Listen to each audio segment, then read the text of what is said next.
Overview for section 1.3. We're going to be dealing with functions in this section. So a definition of function, it's a relation between one set to another. And it maps exactly one element from the first set to something in the second set. We call the first set the domain. That's where we get the values we plug into the function. The set elements in B that get mapped from our function are called the range. Notation-wise, we have a function from our domain to our range that sends some number x to whatever action we're doing on that function. For example, if our function is the square root of 4 minus x squared, it sends our 0 from our domain to our function of 0. Whatever our x we have here, we place that in for our function. Well, 0 squared is 0. We get the square of 4. We get the square root of 4 is 2. So the function maps 0 to 2. Negative 1/2, right? So everywhere where there was an x, we now plug in our negative 1/2. Well, negative squared gets rid of the negative, so we're going to get square root of 1/4. Well, 4 we can write as 16/4. 16/4 minus 1/4 is 15/4. The square root of this fraction leaves the square root of 15 over the square root of 2.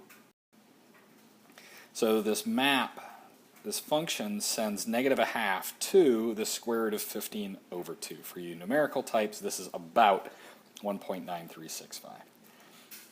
If we try x equals 3, everywhere where there's an x, we now put a 3. 3 squared is 9. 4 minus 9 gives us negative 5. But negative 5 doesn't exist in the reals. What that means is that 3 is not in the domain of our function. Okay. But x is a generic placeholder for what we put there. Okay. So if we have some function x squared over x minus 1, regardless of what we put in, right, negative 11 squared, right, everywhere we put in negative 11, right, everywhere where there's an x, we plug that in. On the top, we square it, getting 121. On the bottom, minus 11 minus 1 is negative 12. So we get negative 121 over negative 12. And that's approximately negative 10.0833. And this is actually, the 3 is repeating. Now the beauty is that this x is a placeholder. Whatever we put into our function, everywhere where there's an x, we have to put whatever it is we put in there. So if we put z plus 1, we put that in everywhere. So on the top we would square that out. So we would get z times z is z squared, z plus z times 1 is z, and 1 times z is z, so you'd get a 2z. 1 times 1 is 1. Right, and on the bottom, you'd z plus 1 minus 1, so you'd just get a z on the bottom. In nice typeface, it looks like that. Okay. But we already have x as a generic placeholder. Remember, x is this Latin truncation of a Greek simplification of a mistranslation of an Arabic word for something. If that something is another function, everywhere where we'd see an x here, we'd see an x here, we'd see an x here, whatever we put inside of our function, we put that entire thing wherever our x was. Okay, so here the same thing. We would square this out. 2x squared times 2x squared is 4x to the 4th. Right, 2 times 2 is 4. X to the 2 plus 2 is 4. We'd have a minus 2x squared and another minus 2x squared, so you have a minus 4x squared. Minus 1 times minus 1, minus times minus is a plus. 1 times 1 is 1. Right, and down here, we'd have 2x squared minus 1, and another minus 1 is 2x squared minus a 2. A nice typeface, that's how it looks. And if we have the proper font package in place, right, if we stick a smiley face in there, everywhere where there was an X, there is now a smiley face. All right, piecewise defined functions are really interesting because functions, well, nothing really kind of behaves the same all the time. And so since mathematics is about modeling the real world, we need to have a way of constructing such a thing. One of the classics is the absolute value of x. Now we can think of this as if we stick a negative number in there, we throw away the negative.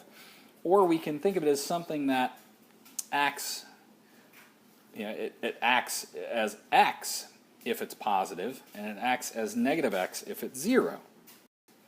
If we graph this thing behaves like the straight line negative x less than 0. And it behaves like the straight line positive x for x greater than or equal to 0. This thing acts like two separate functions, one for our negative side, one for our positive side, and it's 0 at x equals 0. Okay? So this is a nice, straightforward, piecewise defined function. Now we can have a more interesting piecewise defined function. Here's something that's a cubic if we're greater than or equal to 1. It's a quadratic, an upside down quadratic if we're between negative 1.5 and 1. And this is a nice linear thing if we're less than negative 1.5. Now what does this thing look like? Well, it looks like this. Okay? Now, if we break this down into the pieces, below negative 1.5, it acts like negative 1/2 x, which is a straight line. This is a linear thing, and so it's going to be linear. In between, right, we're going to have this negative quadratic. It's going to be this upside down parabola. If you've played Angry Birds, you've seen things like this, these upside down parabolas.